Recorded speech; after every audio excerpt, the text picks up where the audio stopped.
ಮತ್ತೆ ಮುನ್ನೆಲೆಗೆ ಬಂದ ಮುಖ್ಯಮಂತ್ರಿ ಬದಲಾವಣೆ ವಿಚಾರದ ಚರ್ಚೆ. ಡಿಕೆ ಶಿವಕುಮಾರ್ ನಂತರ ದೆಹಲಿಗೆ ಭೇಟಿ ಕೊಟ್ಟ ಅಹಿಂದ ಸಚಿವರು ಇಬ್ಬರ ಜಗಳದಲ್ಲಿ ಮಲ್ಲಿಕಾರ್ಜುನ್ ಖರ್ಗೆ ಅವರು ವಹಿಸಿಕೊಳ್ತಾರೆ ರಾಜ್ಯದ ಸಾರಥ್ಯ. ಬೆಂಗಳೂರಿನಲ್ಲಿ ಈ ವರ್ಷ ಸುರಿದ ಮೊದಲ ಮಳೆಗೆ ಬೋರಿಂಗ್ ಆಸ್ಪತ್ರೆಯ ಕಾಂಪೌಂಡ್ ಕುಸಿದು 7 ಮಂದಿ ಸಹಿತ ಬೆಂಗಳೂರಿನಲ್ಲಿ ಒಟ್ಟು 10 ಮಂದಿಯ ದುರ್ಮರಣ. ಬಡ ಕುಟುಂಬಕ್ಕೆ 5 ಲಕ್ಷ ಪರಿಹಾರವನ್ನು ಕೊಟ್ಟು ಕೈತೊಳ್ಕೊಂಡ ಸರ್ಕಾರ. ಎಂದಿಗೂ ಎಚ್ಚೆತ್ತುಕೊಳ್ಳದ ಆಡಳಿತ. ಇವು ರಾಜ್ಯದ ಈ ವಾರದ ಪ್ರಮುಖ ಸುದ್ದಿಗಳಾದರೆ, ರಾಷ್ಟ್ರಮಟ್ಟದಲ್ಲಿ ಪಂಚರಾಜ್ಯ ಚುನಾವಣೆಯ ಮತದಾನೋತ್ತರ ಸಮೀಕ್ಷೆ ಹೊರಗಡೆ ಬಂದಿದ್ದು ಬಂಗಾಳ ತೀವ್ರ ಪೈಪೋಟಿಗೆ ಸಾಕ್ಷಿಯಾಗಲಿದೆ. ಇತ್ತ ತಮಿಳುನಾಡಿನಲ್ಲಿ ವಿಜಯ್ ಮುಖ್ಯ ಭೂಮಿಕೆ ನಿಭಾಯಿಸಲಿದ್ದಾರಾ ಅನ್ನೋ ಪ್ರಶ್ನೆ ಸಮೀಕ್ಷೆಗಳಿಂದ ಮೂಡಿದೆ. ರಾಜ್ಯ ಮತ್ತು ರಾಷ್ಟ್ರದ ಈ ಸುದ್ದಿಗಳನ್ನು ವಿವರವಾಗಿ ನೋಡೋಣ. ನಮಸ್ಕಾರ, ಇದು ಈ ವಾರ ಕಾರ್ಯಕ್ರಮ.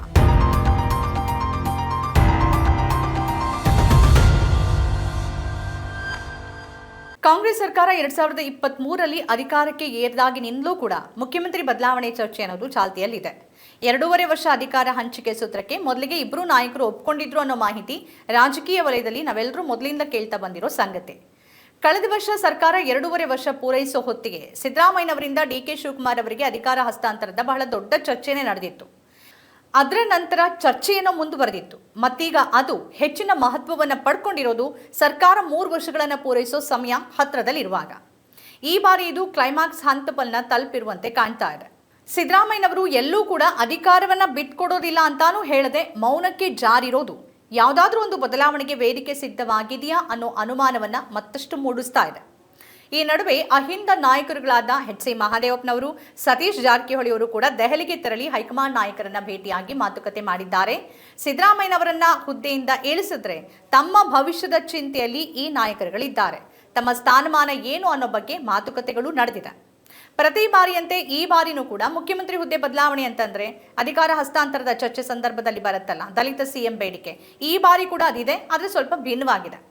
ಈ ವಿಚಾರದ ಕುರಿತಂತೆ ಪ್ರತಿಕ್ರಿಯೆಯನ್ನು ಕೊಟ್ಟಿರುವ ಎಐಸಿಸಿ ಅಧ್ಯಕ್ಷ ಮಲ್ಲಿಕಾರ್ಜುನ್ ಖರ್ಗೆ ಅವರು ದಲಿತ ಸಿಎಂ ಪ್ರಶ್ನೆಗೆ ಉತ್ತರಿಸ್ತಾ ಸೋನಿಯಾ ಗಾಂಧಿ ಅವರು ಏನು ಹೇಳ್ತಾರೋ ಅದನ್ನ ಮಾಡ್ತೀನಿ ಎನ್ನುವ ಮುಖಾಂತರವಾಗಿ ತಾವು ಹುದ್ದೆಯಿಂದ ದೂರ ಉಳಿಯೋಕೆ ಅಥವಾ ಹುದ್ದೆಗೆ ಹತ್ತಿರ ಆಗಿದ್ದೀನಿ ಅಂತ ಯಾವುದನ್ನು ಸ್ಪಷ್ಟವಾಗಿ ಹೇಳದೆ ಅಡ್ಗೋಡೆ ಮೇಲೆ ದೀಪ ಇಟ್ಟಿದ್ದಾರೆ. ಆದರೆ ಎಲ್ಲೂ ಕೂಡ ಅವರು ಆ ಸಾಧ್ಯತೆಯನ್ನ ನೇರವಾಗಿ ನಿರಾಕರಿಸದೇ ಇರೋದು ಹೊಸದೊಂದು ರಾಜಕೀಯ ಸಾಧ್ಯತೆಯ ಕಡೆಗೆ ಬೆರಳನ್ನ ಮಾಡಿದೆ. ಮತ್ತು ಈ ಬೆಳವಣಿಗೆಯನ್ನ ಅಂದ್ರೆ ಖರ್ಗೆ ಅವರೇನಾದರೂ ಮುಖ್ಯಮಂತ್ರಿ ಆಗೋದಾದ್ರೆ ಅವರಿಗೆ ನಮ್ಮ ಸಂಪೂರ್ಣ ಬೆಂಬಲ ಇದೆ ಅಂತ ಮುಖ್ಯಮಂತ್ರಿ ಹುದ್ದೆಯ ಆಕಾಂಕ್ಷಿಯೂ ಆಗಿರುವ ಡಾಕ್ಟರ್ ಜಿ ಪರಮೇಶ್ವರ್ ಅವರು ಹೇಳಿರೋದು ಬಹಳ ಮುಖ್ಯವಾದ ಸಂಗತಿ. ಇದು ಮಲ್ಲಿಕಾರ್ಜುನ್ ಖರ್ಗೆ ಅವರು ಮುಖ್ಯಮಂತ್ರಿ ಆಗಬೇಕು ಅಂತ ಹಲವರು ಬಯಸ್ತಿರುವ ನಿಜವಾದ ಬಯಕೆನೋ ಅಥವಾ ಡಿ ಕೆ ಶಿವಕುಮಾರ್ ಅವರನ್ನ ಅಧಿಕಾರದಿಂದ ಹೊರಗಿಡುವ ಮತ್ತೊಂದು ಪ್ರಯತ್ನದ ಭಾಗನ ಅನ್ನೋದು ಚರ್ಚೆ ವಿಚಾರ. ಮುಖ್ಯಮಂತ್ರಿ ಬದಲಾವಣೆ ಮತ್ತು ಸಂಪುಟ ಪುನರ್ರಚನೆ ಅಗತ್ಯವಾಗಿರುವ ಈ ಸಂದರ್ಭದಲ್ಲಿ ಪಕ್ಷಕ್ಕೆ ಹಾನಿಯಾಗದಂತೆ, ಸರ್ಕಾರಕ್ಕೆ ತೊಂದರೆ ಆಗದಂತೆ ಮುಂದಿನ ಚುನಾವಣೆಯನ್ನ ಗಮನದಲ್ಲಿರಿಸಿಕೊಂಡು ಹೈಕಮಾಂಡ್ ತೀರ್ಮಾನವನ್ನು ತೆಗೆದುಕೊಳ್ಬೇಕಾಗಿದೆ.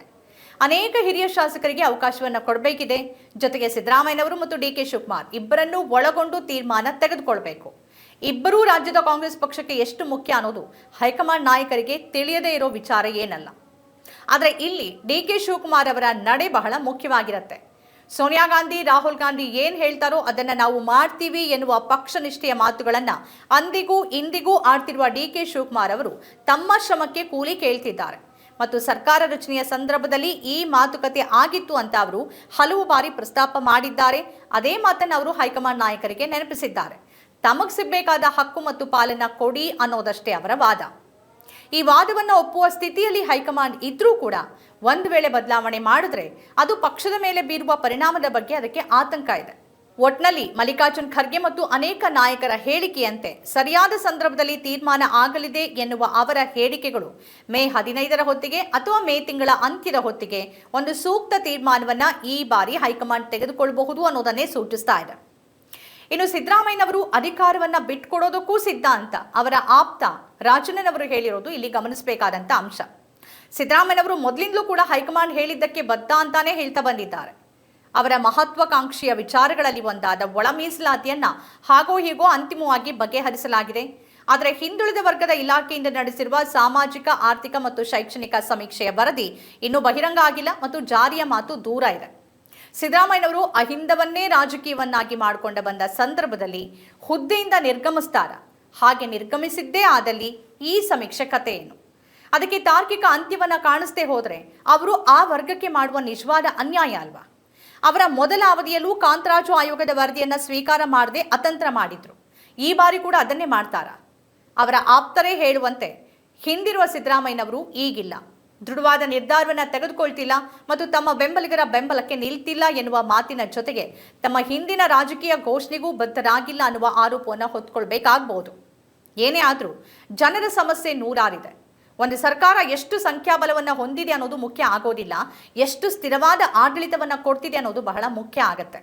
136 ಶಾಸಕರ ಬೆಂಬಲ ಇದ್ರೂ ಕೂಡ ಸ್ಥಿರವಾದ ಸರ್ಕಾರವನ್ನ ಈ 3 ವರ್ಷಗಳ ಅವಧಿಯಲ್ಲಿ ಕಾಂಗ್ರೆಸ್ ಸರ್ಕಾರ ನೀಡಿದೆ ಅಂತ ಅನ್ಸೋದೇ ಇಲ್ಲ. ಇದೇ ದೊಡ್ಡ ವಿಪರ್ಯಾಸ. ಬಡವನ ಜೀವಕ್ಕೆ ಬೆಲೆ ಎಲ್ಲಿದೆ? ಬಡವರ ಜೀವಕ್ಕೆ ಈ ವ್ಯವಸ್ಥೆ ಮತ್ತು ಸರ್ಕಾರಗಳು ಕಟ್ಟೋ ಬೆಲೆ 5 ಲಕ್ಷ ರೂಪಾಯಿಗಳು ಅಥವಾ ಕೆಲವು ಸಂದರ್ಭದಲ್ಲಿ ಅದಕ್ಕಿಂತನೂ ಕಡಿಮೆ. ಸಾವುಗಳನ್ನು, ಅದರಲ್ಲೂ ಸಾಮೂಹಿಕ ಸಾವುಗಳನ್ನು ಸಹಜವಾಗಿಸುವ ಪ್ರಕ್ರಿಯೆ ಭಾರತದಲ್ಲಿ ಎಷ್ಟು ಅನಾಯಾಸವಾಗಿ ನಡೆದಿದೆ ಅಂತಂದ್ರೆ ಇಲ್ಲಿ ಸಾವುಗಳಿಗೆ ಬೆಲೆನೇ ಇಲ್ಲ. ಬೇರೆ ಯಾವುದೇ ದೇಶದಲ್ಲಿ ಈ ರೀತಿಯ ವ್ಯವಸ್ಥೆ ಇರಲಿಕ್ಕಿಲ್ಲ. ಅಷ್ಟರ ಮಟ್ಟಿಗೆ ಇಲ್ಲಿನ ಬಡ ಮತ್ತು ಸಾಮಾನ್ಯ ಜನರ ಜೀವ ಅಗ್ಗ ಆಗಿದೆ. ಬೆಂಗಳೂರಿನಲ್ಲಿ ಸುರಿದ ಮೊದಲ ಮಳೆಗೆ ಶಿವಾಜಿನಗರದ ಬಳಿಯ ಬೋರಿಂಗ್ ಆಸ್ಪತ್ರೆ ಕಾಂಪೌಂಡ್ ಕುಸಿದು 7 ಮಂದಿ ಮೃತಪಟ್ಟಿದ್ದಾರೆ. ಅದೇ ಮಳೆಗೆ ಇನ್ನೂ 3 ಮಂದಿ ಮೃತಪಟ್ಟಿದ್ದಾರೆ. ಅಂದರೆ ಒಂದು ಮಳೆಗೆ ಬಲಿಯಾದವರ ಸಂಖ್ಯೆ ಬರೀ ಬೆಂಗಳೂರಿನಲ್ಲಿ 10. ಕಳೆದ ಕೆಲವು ದಿನಗಳ ಹಿಂದೆ ಹುಲಿಕಲ್ ಘಾಟ್ನಲ್ಲಿ ಶಿವಮೊಗ್ಗದಲ್ಲಿ ತಡೆಗೋಡೆ ನಿರ್ಮಿಸುವ ಸಂದರ್ಭದಲ್ಲಿ ನಿರ್ಲಕ್ಷ್ಯದಿಂದ ಮಣ್ಣು ಕುಸಿದು 3 ಕಾರ್ಮಿಕರು ಮಣ್ಣಿನ ಅಡಿ ಸಿಲುಕಿ ಮೃತಪಟ್ಟಿದ್ರು. ಈ ಎಲ್ಲ ಸಾವುಗಳಲ್ಲಿ ಸರ್ಕಾರ ಘೋಷಣೆ ಮಾಡಿದ್ದು 5 ಲಕ್ಷ ರೂಪಾಯಿಗಳ ಪರಿಹಾರ. ಅಂದರೆ ಅವರ ಜೀವಕ್ಕೆ ಕಟ್ಟಿದ ಬೆಲೆ 5 ಲಕ್ಷ ರೂಪಾಯಿಗಳಷ್ಟೇ. ಈ ವರ್ಗ ತಾರತಮ್ಯ ಯಾವ ಮಟ್ಟಿಗಿದೆ ಅಂತ ಅಂದ್ರೆ ಹೀಗೆ ಸತ್ತ ಸಾಮಾನ್ಯ ಬಡ ಕಾರ್ಮಿಕರಿಗೆ 1, 2, 5 ಲಕ್ಷ ರೂಪಾಯಿ ಕೊಡುವ ಸರ್ಕಾರಗಳು ವಿಮಾನ ಅಪಘಾತದಲ್ಲೋ ಅಥವಾ ಚಿನ್ನಸ್ವಾಮಿ ಸ್ಟೇಡಿಯಂನ ಕಾಲ್ತುಳಿತದಲ್ಲಿ ಸತ್ತರೆ 25 ಲಕ್ಷ ರೂಪಾಯಿಗಳಿಂದ ಕೋಟಿ ರೂಪಾಯಿವರೆಗೆ ಪರಿಹಾರವನ್ನು ಘೋಷಣೆ ಮಾಡುತ್ತೆ. ಸಾವುಗಳು ಯಾವ ಕಾಲಕ್ಕೂ ಇಂತಹ ಸಂದರ್ಭದಲ್ಲಿ ಆಗಬಾರದು. ಅದು ಈ ರೀತಿಯ ನಿರ್ಲಕ್ಷ್ಯದ ಸಾವುಗಳಿಗೆ ಆಸ್ಪದಾನೆ ಇರಬಾರ್ದು. ಆದರೆ ಸಾವು ಆದಮೇಲೆ ಸರ್ಕಾರಗಳು ನಡೆದುಕೊಳ್ಳುವ ರೀತಿ ಮಾತ್ರ ಪ್ರಶ್ನಾರ್ಹವಾದದ್ದು. ಬ್ರಾಂಡ್ ಬೆಂಗಳೂರು, ಜಿಬಿಗೆ ಇನ್ನೂ ಏನೇನೋ ಹೆಸರು, ಬೆಂಗಳೂರನ್ನ ಸಿಂಗಾಪುರ ಮಾಡುವ ಕನಸು. ಈ ಎಲ್ಲ ಪದಗುಚ್ಛಗಳಲ್ಲಿ ಇಲ್ಲಿ ಬಡ ದುಡಿಯುವ ಕಾರ್ಮಿಕರಿದ್ದಾರೆ, ಬೀದಿ ಬದಿ ವ್ಯಾಪಾರಿಗಳಿದ್ದಾರೆ, ಸಾಮಾನ್ಯ ಜನ ಇದ್ದಾರೆ ಅನ್ನೋ ವಿಚಾರವನ್ನೇ ಈ ಪದಗುಚ್ಛಗಳನ್ನು ಹೇಳುವ ಮತ್ತು ಅದಕ್ಕಾಗಿ ಕೆಲಸ ಮಾಡುವ ಅಧಿಕಾರಿ ವರ್ಗ ಮತ್ತು ರಾಜಕಾರಣಿಗಳು ಮರೆತಂತಿದೆ. ಅಥವಾ ಅವರು ಇರೋದೇನೆ, ಅಂದರೆ ಈ ಬಡವರು ಇರೋದೇನೆ ಸಾಯೋದಕ್ಕೆ ಅಂತ ಭಾವಿಸಿದಂತಿದೆ. ಇಂತಹ ದುರ್ಘಟನೆಗಳು ಸಂಭವಿಸಿದಾಗ ಯಾರೋ ಒಬ್ಬ ಅಧಿಕಾರಿಯನ್ನು ಅಮಾನತು ಮಾಡಿ ಶಿಕ್ಷೆ ನೀಡಿದ್ದೀವಿ ಅಂತ ಬೀಗೋ ಸರ್ಕಾರಗಳು ಕನಿಷ್ಠ ಜವಾಬ್ದಾರಿಯನ್ನು ಹೊರೋದಿಲ್ಲ. ಮೊನ್ನೆ ಬೆಂಗಳೂರಿನಲ್ಲಿ ಆದ ದುರ್ಘಟನೆಗೆ ಬೆಂಗಳೂರು ಅಭಿವೃದ್ಧಿ ಸಚಿವರು ತಮ್ಮ ಹುದ್ದೆಯನ್ನು ಬಿಡಬೇಕಿತ್ತು. ಅದು ನೈತಿಕತೆ. ಅಧಿಕಾರಿಗಳ ತಪ್ಪಿಲ್ಲ ಅಂತ ಡಿ.ಕೆ. ಶಿವಕುಮಾರ್ ಹೇಳುವಾಗ ಯಾರು ತಪ್ಪಿದೆ ಅಂತಾನು ಹೇಳಬೇಕಲ್ವಾ? ಅದನ್ನ ದೇವರ ಕ್ರಿಯೆ ಅಂತ ಭಾವಿಸೋದಕ್ಕೆ ಸಾಧ್ಯ ಇಲ್ಲ. ನಿರ್ಲಕ್ಷ್ಯಕ್ಕೆ ಆಕ್ಟ್ ಆಫ್ ಗಾಡ್ ಅಂತ ಕೋಟ್ ಮಾಡಿ ಜವಾಬ್ದಾರಿಯಿಂದ ನುಣುಚ್ಕೊಳ್ಳೋದು ಈ ರಾಜಕಾರಣಿಗಳಿಗೆ ಅಭ್ಯಾಸನೇ ಆಗೋಗಿದೆ. ಅಭಿವೃದ್ಧಿ ಅನ್ನೋದು ಬೇಕೇ ಬೇಕು. ಆದರೆ ಅಭಿವೃದ್ಧಿಯ ಜೊತೆಗೆ ವೈಜ್ಞಾನಿಕವಾದ ಮೂಲಸೌಕರ್ಯ ಮತ್ತು ವೈಜ್ಞಾನಿಕ ನಗರದ ನಿರ್ಮಾಣ ಆದ್ಯತೆ ಆಗಬೇಕು. ಬೆಂಗಳೂರಿನಲ್ಲಿ ಪ್ರತಿ ಮಳೆಗೂ ಏರಿಯಾಗಳು ಮುಳುಗೋದು, ಮನೆ ಮುಳುಗೋದು, ಜನ ಸಾಯೋದು ನಡೆದೇ ಬಂದಿದೆ. ಪ್ರತಿ ಮಳೆಗಾಲದ ಸಂದರ್ಭದಲ್ಲಿ ಕನಿಷ್ಠ 10 ಮಂದಿ ಮೃತಪಡ್ತಾರೆ. ಬೆಂಗಳೂರಿನಲ್ಲಿ ಮಾತ್ರ ಇದನ್ನು ನಾನು ಹೇಳ್ತಾ ಇರೋದು. ಇದನ್ನು ನಾವು ಬ್ರ್ಯಾಂಡ್ ಬೆಂಗಳೂರು ಅಂತ ಕರೆಯೋದಕ್ಕೆ ಸಾಧ್ಯನಾ? ಅಲ್ಲ, ಸಾವಿನ ಕೂಪ ಅಂತ ಕರಿಬೇಕಾಗತ್ತೆ. ಮಳೆ ಇನ್ನೂ ಆರಂಭನೇ ಆಗಿಲ್ಲ. 100 ಮರಗಳು ಧರಾಶಾಹಿಯಾಗಿದೆ. ಮಳೆಗಾಲಕ್ಕಿಂತ ಮುಂಚೆ ಒಣಗಿ ನಿಂತ ಮರಗಳನ್ನು ಕಡಿಯೋ ಕೆಲಸ ಕೂಡ ಜಿಬಿಎಯಿಂದ ಇನ್ನೂ ಆಗಿಲ್ಲ. ಅಧಿಕಾರ ವಿಕೇಂದ್ರೀಕರಣ ಆದರೆ ಆಡಳಿತ ಸುಲಭ ಅಂತ ಹೇಳಿ ಜಿಬಿಎ ಅಂತ ಮಾಡಿದ ಡಿ.ಕೆ. ಶಿವಕುಮಾರ್ ಅವರು ಉತ್ತರಿಸಬೇಕು, ಇನ್ನೆಷ್ಟು ಅಧಿಕಾರಕ್ಕೆ ವಿಕೇಂದ್ರೀಕರಣ ಆಗಬೇಕು ಅಂತ. ಅಧಿಕಾರವನ್ನು ಅನುಭವಿಸೋದಕ್ಕೆ, ಭ್ರಷ್ಟಾಚಾರ ನಡೆಸೋದಕ್ಕೆ ಮಾತ್ರ ಇದು ಸೀಮಿತ ಆದಂತಿದೆ. ಕನಿಷ್ಠ ಚುನಾವಣೆ ಏನಾದರೂ ನಡೆಸಿದ್ರೆ ಕಾರ್ಪೊರೇಟರ್ಗಳಾದರೂ ಇರ್ತಾ ಇದ್ರು. ಅವರಿಗೆ ಅವರ ಏರಿಯಾದ ಸಮಸ್ಯೆಗಳ ಬಗ್ಗೆ ಚೆನ್ನಾಗಿ ಅರಿವರ್ತಾ ಇತ್ತು. ಯಾವುದೇ ಪಕ್ಷದ ಕಾರ್ಪೊರೇಟರ್ ಆದರೂ ಚುನಾವಣೆ ಮತ್ತು ಕನಿಷ್ಠ ಜನರ ಮತ ಮುಖ್ಯ ಆಗಿರೋದ್ರಿಂದ ಅವರ ಸಮಸ್ಯೆಗಳಿಗೆ ಖಂಡಿತ ಸ್ಪಂದನೆಯನ್ನು ಕೊಡ್ತಾ ಇದ್ರು. ಆದರೆ ಚುನಾವಣೆಯನ್ನು ಮುಂದೂಡ್ತಾನೆ ಬಂದು ಈ ರೀತಿ ಅವಾಂತರಗಳಿಗೆ ಎಡೆ ಮಾಡಿಕೊಟ್ಟು ಯಾರನ್ನೂ ಹೊಣೆ ಮಾಡೋದಿಲ್ಲ ಅನ್ನೋದರ ಹಿಂದಿನ ತರ್ಕ ಏನು? ಈಗಲಾದರೂ ಜಿಬಿಎ ಅಧಿಕಾರಿಗಳು ಎಚ್ಚೆತ್ತುಕೊಂಡು ಮತ್ತು ಬೆಂಗಳೂರು ಉಸ್ತುವಾರಿ ಸಚಿವರು ತಮ್ಮ ಬ್ರ್ಯಾಂಡ್ ಅನ್ನು ಬದಿಗಿಟ್ಟು ಬೆಂಗಳೂರಿನಲ್ಲಿ ಜನಸಾಮಾನ್ಯರ ಸಾವಾಗದಂತೆ ತಡಿಬೇಕಿದೆ. ಮುಂಬರುವ ಮಳೆಗಾಲದಲ್ಲಿ ಮತ್ತೆ ಈ ತರದ ಸುದ್ದಿಗಳನ್ನು ಓದದೇ ಇರುವಂತಹ, ಪ್ರಸಾರ ಮಾಡದೇ ಆಗಬೇಕು. ರಾಷ್ಟ್ರಮಟ್ಟದಲ್ಲಿ ದೇಶದ ಕುತೂಹಲ ಕೆರಳಿಸಿರುವ ಪಂಚರಾಜ್ಯ ಚುನಾವಣೆಗಳ ಮತದಾನೋತ್ತರ ಸಮೀಕ್ಷೆ ಪ್ರಕಟ ಆಗಿದೆ. ಫಲಿತಾಂಶಕ್ಕೆ ಇನ್ನೆರಡೇ ದಿನ ಬಾಕಿ. ಅಸ್ಸಾಂ, ಪಶ್ಚಿಮ ಬಂಗಾಳ, ತಮಿಳುನಾಡು, ಕೇರಳ ಮತ್ತು ಕೇಂದ್ರಾಡಳಿತ ಪ್ರದೇಶ ಪುದುಚೇರಿ ವಿಧಾನಸಭೆಗಳಿಗೆ ನಡೆದಿರುವ ಮತದಾನದ ಸಮೀಕ್ಷೆ ಪ್ರಕಟ ಆಗಿದೆ. ಬಹುತೇಕ ಸಮೀಕ್ಷೆಗಳ ಪ್ರಕಾರವಾಗಿ ತಮಿಳುನಾಡಿನಲ್ಲಿ ಡಿಎಂಕೆ ಮತ್ತೆ ಅಧಿಕಾರಕ್ಕೆ ಬರುತ್ತೆ. 10 ವರ್ಷಗಳಿಂದ ಕೇರಳದಲ್ಲಿ ಅಧಿಕಾರದಲ್ಲಿರುವ ಎಡಪಕ್ಷ ಅಧಿಕಾರವನ್ನು ಕಳ್ಕೊಂಡು ಕಾಂಗ್ರೆಸ್ ನೇತೃತ್ವದ ಯುಡಿಎಫ್ ಅಧಿಕಾರಕ್ಕೆ ಬರಬಹುದು ಅಂತ ಸಮೀಕ್ಷೆಗಳು ಹೇಳಿವೆ. ಅಸ್ಸಾಂನಲ್ಲಿ ಬಿಜೆಪಿ ಮತ್ತೊಮ್ಮೆ ಜಯಭೇರಿ ಬಾಧಿಸುವ ಬಗ್ಗೆ ಸಮೀಕ್ಷೆಗಳು ಹೇಳ್ತಾ ಇದ್ರೆ, ಪುದುಚೇರಿಯಲ್ಲೂ ಮತ್ತೆ ಎನ್ಡಿಎ ಅಧಿಕಾರದ ಗದ್ದುಗೆ ಇರುವ ಸಾಧ್ಯತೆ ಹೆಚ್ಚಿದೆ ಅಂತಿವೆ ಮತದಾನೋತ್ತರ ಸಮೀಕ್ಷೆಗಳು. ಆದರೆ ಸಮೀಕ್ಷೆಗಳು ಪಶ್ಚಿಮ ಬಂಗಾಳಕ್ಕೆ ಭಿನ್ನವಾದ ರೀತಿಯಲ್ಲಿ ಅಂಕಿಅಂಶಗಳನ್ನು ಕೊಟ್ಟಿವೆ. ಕೆಲವು ಸಮೀಕ್ಷೆಗಳು ಮಮತಾ ಬ್ಯಾನರ್ಜಿಯವರ ಟಿಎಂಸಿ ಮತ್ತೆ ಅಧಿಕಾರಕ್ಕೆ ಏರೋ ಸಾಧ್ಯತೆ ಬಗ್ಗೆ ಹೇಳ್ತಾ ಇದ್ರೆ, ಇನ್ನೂ ಕೆಲವು ಸಮೀಕ್ಷೆಗಳು ಬಿಜೆಪಿಗೆ ಭರ್ಜರಿ ಬಹುಮತ ಅಂತ ಹೇಳ್ತಿವೆ. ಒಟ್ಟಾರೆಯಾಗಿ ಬಹಳ ಟಫ್ ಫೈಟ್ ಅಂತೂ ಪಶ್ಚಿಮ ಬಂಗಾಳದಲ್ಲಿ ಇದೆ ಅನ್ನೋದನ್ನ ಸಮೀಕ್ಷೆಗಳು ಬಹಿರಂಗಪಡಿಸಿವೆ. ಈ ನಡುವೆ ಬಂಗಾಳದಲ್ಲಿ ಸ್ಟ್ರಾಂಗ್ ರೂಮ್ನಲ್ಲಿ ಮತಗಳನ್ನು ಕದಿಯಲಾಗ್ತಿದೆ, ಮತವನ್ನ ಟ್ಯಾಂಪರಿಂಗ್ ಮಾಡಲಾಗ್ತಿದೆ ಅಂತ ಟಿಎಂಸಿ ಕಾರ್ಯಕರ್ತರು ಮತ್ತು ನಾಯಕರು ಸ್ಟ್ರಾಂಗ್ ರೂಮ್ ಬಳಿನೇ ಠಿಕಾಣಿ ಹೂಡಿದ್ದಾರೆ. ಕೆಲವು ಸಿಸಿಟಿವಿ ವಿಡಿಯೋಗಳನ್ನು ಕೂಡ ಬಿಡುಗಡೆ ಮಾಡಿದ್ದಾರೆ. ಮಮತಾ ಬ್ಯಾನರ್ಜಿ ಭವಾನಿಪುರದಲ್ಲೇ ಬೀಡು ಬಿಟ್ಟಿದ್ದಾರೆ. ಚುನಾವಣೋತ್ತರ ಹಿಂಸಾಚಾರವನ್ನು ತಡೆಗಟ್ಟೋದಕ್ಕೆ ಸುಮಾರು 70,000 ಸಿಆರ್ಪಿಎಫ್ ಸಿಬ್ಬಂದಿಯನ್ನು ಬಂಗಾಳದಲ್ಲಿ ನಿಯೋಜನೆ ಮಾಡಲಾಗಿದೆ. ತಮಿಳುನಾಡಿನಲ್ಲಿ ಆಕ್ಸಿಸ್ ಮೈ ಇಂಡಿಯಾ ವಿಜಯ್ ಅವರ ಟಿವಿಕೆ ಅತಿದೊಡ್ಡ ಪಕ್ಷವಾಗಿ ಹೊರಹೊಮ್ಮತ್ತೆ ಅಂತ ಹೇಳಿದ್ದು 80ರಿಂದ 120 ಸ್ಥಾನಗಳನ್ನು ಪಕ್ಷ ಪಡೆಯಬಹುದು ಅನ್ನೋದು ಆಸಕ್ತಿದಾಯಕ ವಿಚಾರವಾಗಿ ಇಲ್ಲಿ ಪ್ರಸ್ತಾಪ ಆಗಿದೆ. ಈ ನಡುವೆ ಟಿವಿಕೆ ಪಕ್ಷದ ಕಚೇರಿ ಮೇಲೆ ದಾಳಿಯಾಗಿದೆ ಅನ್ನೋ ವರದಿಗಳು ಕೂಡ ಇದೆ. ಸಮೀಕ್ಷೆಗಳು ಎಲ್ಲ ಸಂದರ್ಭಗಳಲ್ಲಿ ನಿಜ ಆಗೋದಿಲ್ಲ. ಇನ್ಫ್ಯಾಕ್ಟ್ ಬಹುತೇಕ ಸಂದರ್ಭದಲ್ಲಿ ಸುಳ್ಳೇ ಆಗಿದೆ. 2021ರ ಚುನಾವಣೆಯಲ್ಲಿ ಎಲ್ಲ ಸಮೀಕ್ಷೆಗಳು ಬಂಗಾಳದಲ್ಲಿ ಟಿಎಂಸಿ ಮತ್ತು ಬಿಜೆಪಿ ನಡುವೆ ಟಫ್ ಫೈಟ್ ಅಂತ ಹೇಳಿದ್ವು ಮತ್ತು ಬಿಜೆಪಿ ಅಧಿಕಾರಕ್ಕೆ ಏರುವ ಸಾಧ್ಯತೆ ಬಗ್ಗೆನೂ ಕೆಲವು ಸಮೀಕ್ಷೆಗಳು ಹೇಳಿದ್ವು. ಆದರೆ ಫಲಿತಾಂಶ ಸಂಪೂರ್ಣ ಭಿನ್ನವಾಗಿತ್ತು. ಟಿಎಂಸಿ ಅಭೂತಪೂರ್ವ ಜಯವನ್ನ ಗಳಿಸಿ ಸಮೀಕ್ಷೆಗಳನ್ನು ಸುಳ್ಳಾಗಿಸಿತ್ತು. ಆದರೆ ಈಗಿನ ಸಂದರ್ಭನೇ ಬೇರೆ. ಬಂಗಾಳದಲ್ಲಿ ಎಸ್ಐಆರ್ ಈ ಚುನಾವಣೆ ಮೇಲೆ ಬೀರಿರುವ ಪರಿಣಾಮ ಬಹಳ ಹೆಚ್ಚಿದೆ.